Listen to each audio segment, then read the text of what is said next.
A little stage fright for you. From the Pizzarellis, Bucky and John from their Contrasts album. And that's a theme for the interview we're about to have.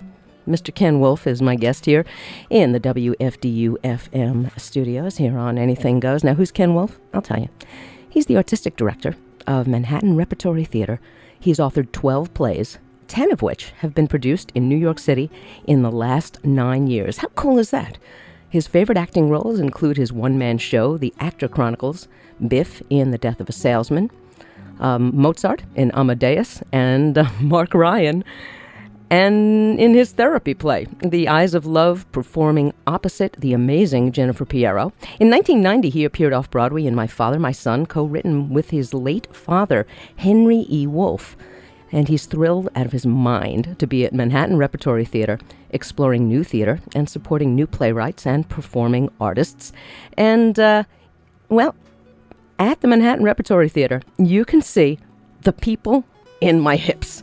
It's written and performed by Mr. Wolf and is unlike any theater piece I've seen before. And now I'm going to quote NewYorkTheater.com review. Martin Denton said the same thing. It's unlike any theater piece he's ever seen before. And again, still quoting, playwright, actor, director Wolf attempts something just as impossibly Zen-like in this one-man play of his to revisit the unrevisitable. The People in My Hips is an autobiographical work about events that happened to Ken Wolf within the past 7 years. So here's the synopsis, you guys. One day at a yoga class, Ken Wolf suddenly started to experience excruciating pain in his hips, and eventually he came to understand that his pain was a manifestation of energy related to abusive events from his past. He ultimately identified the people in his hips, and through a lot of painful exercise and therapy, he was able to exorcise those personal demons and the pain, and he wrote a show about it. And you got to see it. There's only 2 shows left, which I'm very upset about. These will happen on April 11th and April 18th at 3 p.m. And you can log on to...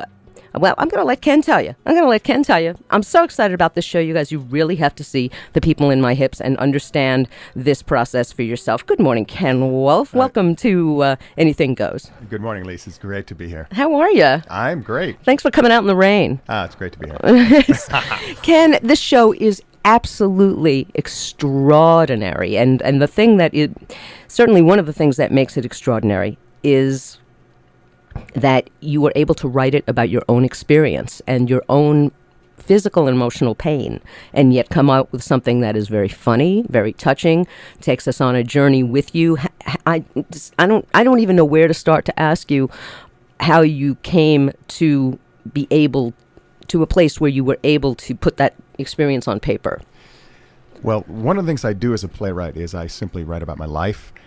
And when I had this weird thing happening in my body, the people in my hips, I decided that I would write about it. I'd either do a play or a movie. So I filmed myself, and I went about the process of documenting what was going on for me.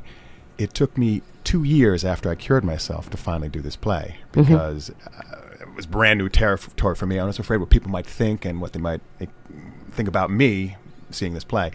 I've discovered that people actually like me more because of it, because it's so honest and so open, and I share things that a lot of people would be frightened to share. And so I'm very, very excited to do the play, and it's been a real eye-opener for me and a real exciting event for me. So now you're a personal trainer, right? And you began this journey because you wanted to get certified in yoga. In yoga. I started yoga teacher training a number of years ago, and as I trained in yoga, I started to cry a lot. But the crying was weird because it was kind of disconnected. It wasn't connected to anything that I could really remember. And the more I trained in yoga, the more I started to cry and cry and cry, and my body then started to shake a little bit. And then, in working with a yoga trainer privately, I started to remember things. Some pretty crazy, wild things from my past, from my distant past. We're talking about 2, 3, 4, 5 years of age, 8 years of age. And it was wild because I had no memory of these events, and all of a sudden my body started to bounce around and move, and things started to happen, and it was bizarre. So I documented the process and said, my God, this is amazing. As I continued to dive into it, I started to re-traumatize my nervous system. and my body started to shake by itself, and I developed severe post-traumatic stress disorder from doing yoga. So it was bizarre. Isn't yoga supposed to relax you and calm you down? Well, yoga's a great thing. I mean, I'm a big fan of yoga, and if you come see the show, you saw the show at the end, it kind of links it all up that yoga is a great thing. But in my experience, because I had so much childhood trauma, it brought up this stuff, and then I re-traumatized my nervous system. So there's a difference between, often when you do yoga, feelings will come up. Yeah. But there's a difference between when the feelings come up and you release them, or when you get into a feedback loop. And this is one of the things I want to talk to people What's about. Wait a minute. Now you've got to define your terms, Ken Wolf. Okay, What is a feedback loop? Let's say you're doing yoga and you start to cry, and then about 30 seconds the crying just goes away. That's great. Your body's processing it out and it releases. Okay. But if you're doing yoga and the crying continues to intensify and continues to grow and it continues to manifest and not dissipate, you need to get out of that stretch immediately. Huh. What I did with my yoga trainers, we dove in, and in that process, I traumatized my nervous system. I actually gave myself post-traumatic stress disorder. Mind-boggling to me. It is mind-boggling. And what was going on, I was fascinated by it. Even though my body was shaking around, so I was filming myself, I was writing about it, I was documenting the process, hopefully telling the tale once I figured out a way to cure myself, which I did.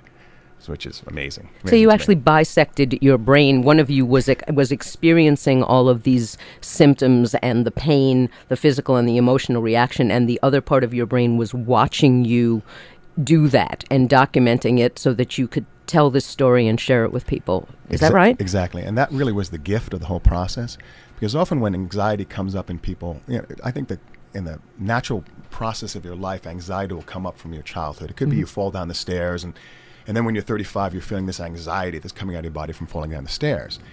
What people will do, they will assign that anxiety to things in their lives. Because I was documenting this process and looking at it, when the feelings came up out of my body, I realized that it was just old stuff.